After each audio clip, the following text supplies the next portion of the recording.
Very good. Alright, what's your name? Lee. Lee, my name's Ronnie. Your name's Stephen, isn't it? Yeah. Alright, I'm going to try and hopefully give you a few tips today. Try and improve your game. Not that it needs improving, you look pretty good to me. But we'll try. Yeah? Yeah. If we start with the grip, how to hold the cue.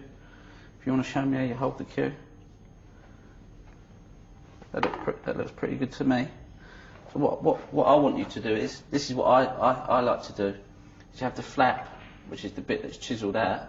I like to have that pointing towards the ceiling, because that gives me a feeling of boof, going straight through the ball, because you always want to make sure you're going as straight as possible. And try and not hold it too tight, but not too loose. You want all the fingers around the cue.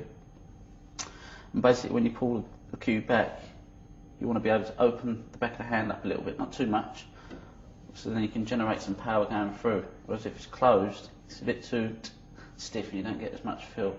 You want to try and keep it as neutral as you can, not too round there and not like that, just somewhere in the middle. And then just trust your ability just to get you through it. So you look like you do it pretty good to me, so here you go on, yeah?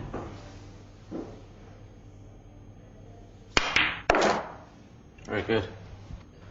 Very good. Right, come to the stance, which I think is very important because it supports your upper body as well. And what I believe in is having these as square as you can, not too far forward, not too far back. Try and keep this leg as straight as you possibly can.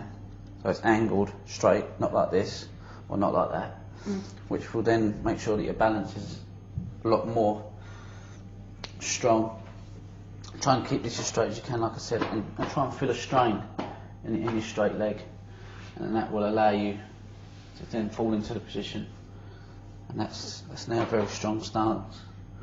So if you want to go ahead and see if you can get into that position. Try and turn this foot in a little bit more to there. That one like that. Might feel a little bit uncomfortable at the start. Does that feel uncomfortable for you? Yeah. Keep it. Bend that one. Does that feel uncomfortable? No.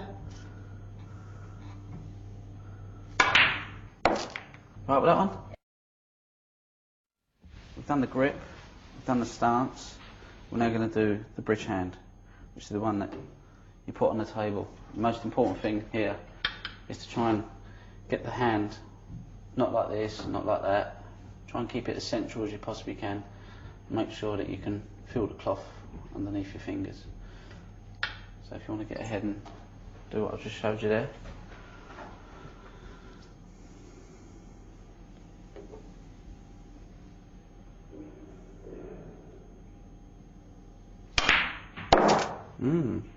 Perfect. Right, now we've got the bridging sorted out, the basics of the bridge hand. We'll now move on to a little bit about how if you want to screw the ball back or play the ball with a bit of running, which is top on the white. So if you want to screw back, it's best to have the hand as flat as you possibly can.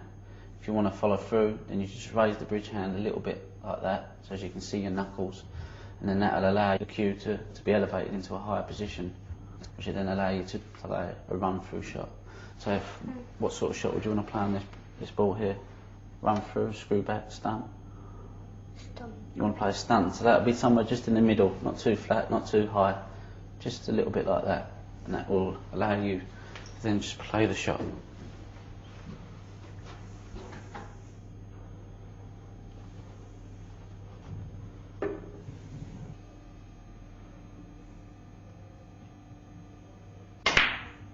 Perfect.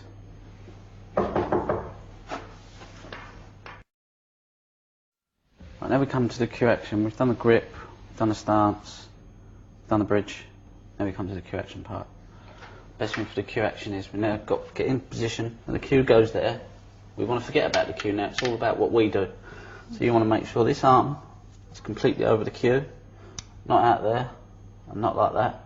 Joe Swell plays with his arm like that, John Parrott plays like that. Or Steve Davis, Stephen Hendry, the two greatest players that have ever played the game, always straight. And you want to keep this as still as you possibly can. Make sure when you're hitting the ball, you hit with the elbow.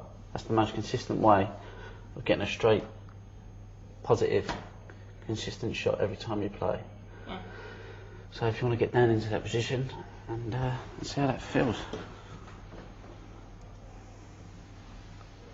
Perfectly straight, just hit with the elbow. There you go.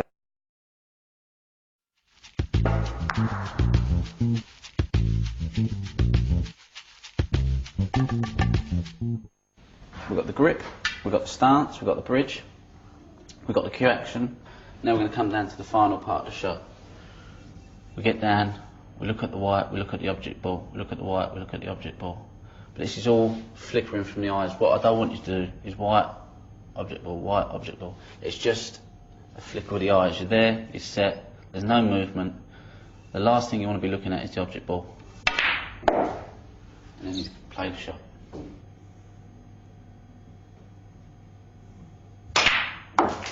Very good. So now we've come to the end of our lesson. Do you feel like you've learned anything or picked any tips up that can improve your game? Thanks. Yeah? Yeah. You both look very good players anyway, so I think the most important thing for you to do now is just to trust what you do and practice as much as you possibly can and be as serious as you possibly can. Take it serious because it's, you know, you could be a future world champion in the period. You know, you could be playing at Sheffield one day in the final against each other. And I'd have been your first person that give you your lessons, so I could take pride in that and all. So, you know, plenty of practice and good luck to you.